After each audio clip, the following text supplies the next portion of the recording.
I'm going to get straight into it, okay? The new single, Hot on You, is incredible. Thank you. Genuinely unbelievable. So the first thing I want to ask in this interview, how does a song like that come out? Because the energy on that is incredible. So talk to me through the process. Is it lyrics first? Is it in the studio? Is the beat first? I want to know your mind when putting that song together. So that day that I did the session, I worked on it with this amazing producer called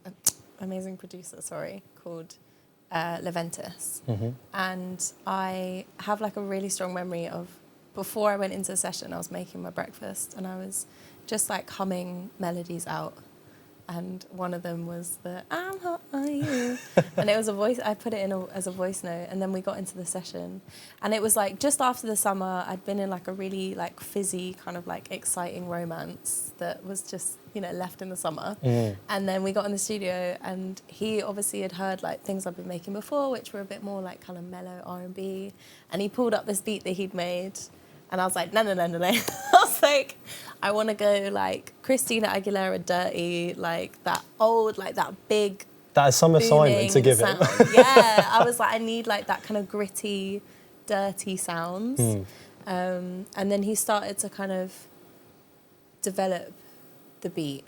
And then I was just singing like the rhythms to it. So what kind of came first was like the rhythm of the lyric, of the melodies. Because I love like syncopated rhythms, like sung syncopated rhythms. So that it started out much more like the driving around in was much more like da da da da da da da.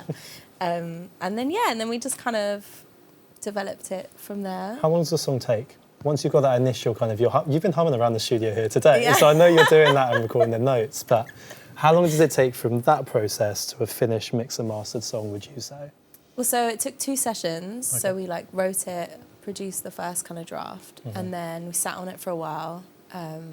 He played about with it, and then we got in for another session, attacked the vocals in a different way because they were much more kind of soft, and I wasn't attacking the track in the same way. So it was nice to have a bit of space away from it. And then I was like, okay, let's get in. I want to do it like this, and then. You came back with that vision and you're like, this is how it's going to be done. Yeah, and I think it's good sometimes to have time to sit with a song and be able to be like, okay, actually, I can hear what we've done, but, you know, now I've had distance from it.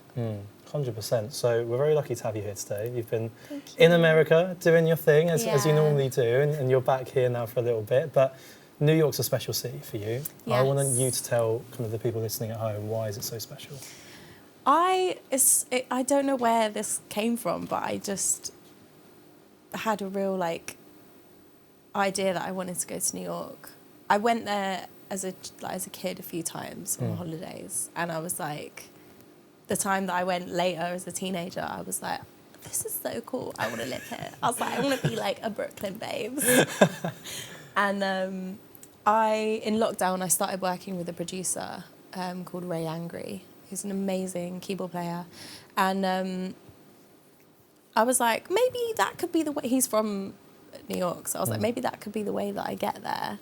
So I applied for a Arts Council fund for Develop Your Creative Craft or something, DYCP.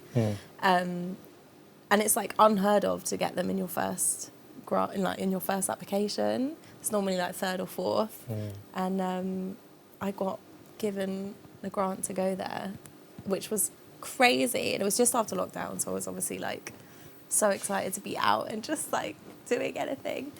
But I went, and he's the only person I knew. I didn't know anyone else. I was there for 2 weeks, and I only spent like 2 days with him. Went to a couple of his like shows and stuff, and then just went out every night to networking events or to open mic nights and just talked to everybody.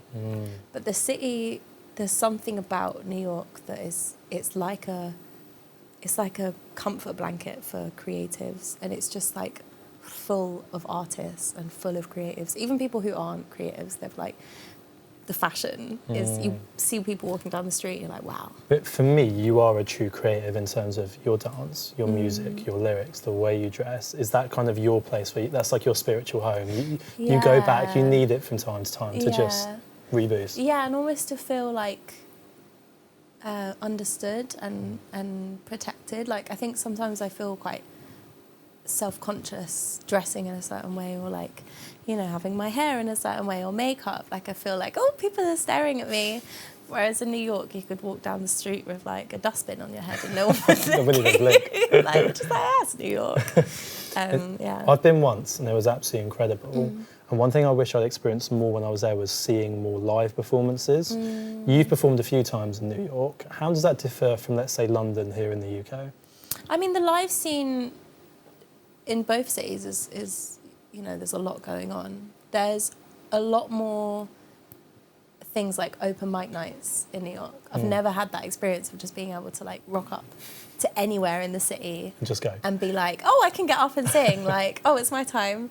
Like in London, I don't feel like they have the same scene of that yet. But the jazz scene there is incredible as well. Like the blues. I mean, just like there's so much going on. Even like comedy. I know it's not music, but like that is constantly It's something. It never sleeps, does it? Yeah, New York, it so doesn't. It honestly does not.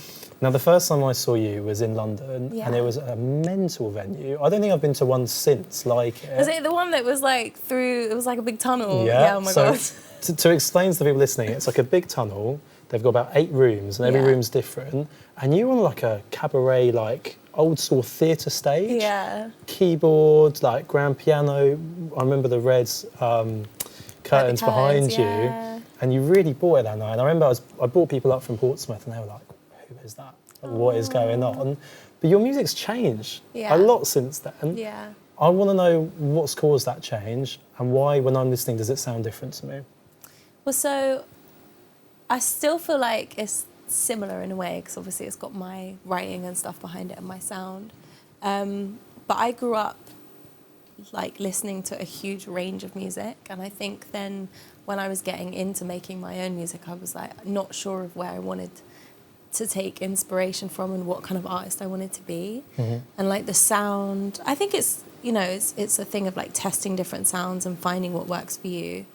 And I was making much more kind of soul influenced R&B music, which I still love. But when I'm creating more kind of pop with like rocky influences, just a little more like electrified sound. It feels more grit. Yeah. That's the word I'd use. I wouldn't even normally say that for a musician, but it just seems a bit more, before like so it was very R&B. Yeah. Compared to now, there's definitely more layers from what I'm hearing. Yeah. I think also I started to produce myself as well. And I think that helped me then be like, oh, this is actually what I want to do because this is what I can hear in my head. And it then gave me like the voice to then, when I'm working with producers, I'm able to actually express where I'm at sonic-wise and what I want it to sound like. Whereas before, I'd just kind of like whip up type beats off YouTube and then be like, yeah, this is cool. Straight That's up. fine. Like, you know. And like, I mean, I did work with some amazing producers while making that previous sound, but I feel like now I have more freedom and more knowledge of like actual, like what I'm doing. For sure. No, for sure. Okay, that's amazing. And a question I'd love to ask musicians to understand your influence and where, you know, all these kind of jazz, R&B, where it's all coming from. If you're going to design your own festival, you get to choose the headliners. Oh my God. Friday, Saturday and Sunday. They can be dead or alive. Who would you choose? Prince would be like the big headliner. So that's Saturday night. Saturday night Prince. Okay. would be Prince. Absolutely. And then I'd probably have, oh my God, that's so difficult.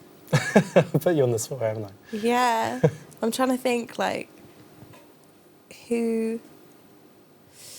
I am a huge Doja Cat fan, like insane. I went to see her in New York and cried because I was like, it was incredible. So also, I'd say her maybe like Friday, and then I'd say Lady Gaga on Sunday. What a lineup that is.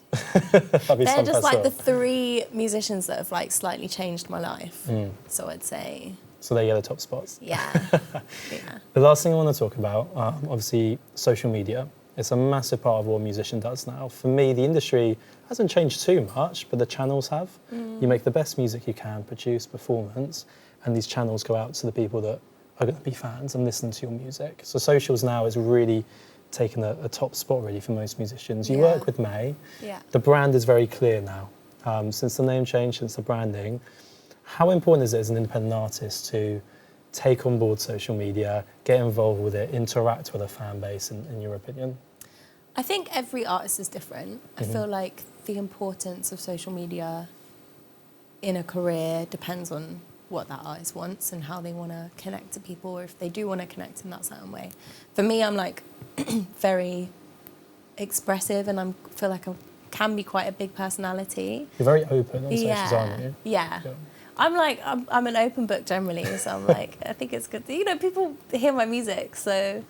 For me, your music's very authentic. It's yourself, so you need to kind of show a little bit of that on social media, don't you? Depending, of course. Yeah. I mean, I'm not there like sharing my whole life stories, but it's like being open in a way that people feel heard and feel understood, and feel like a part of what you're doing. Because it's like I'm doing it for like a community and for people, and to build like community and listeners around me.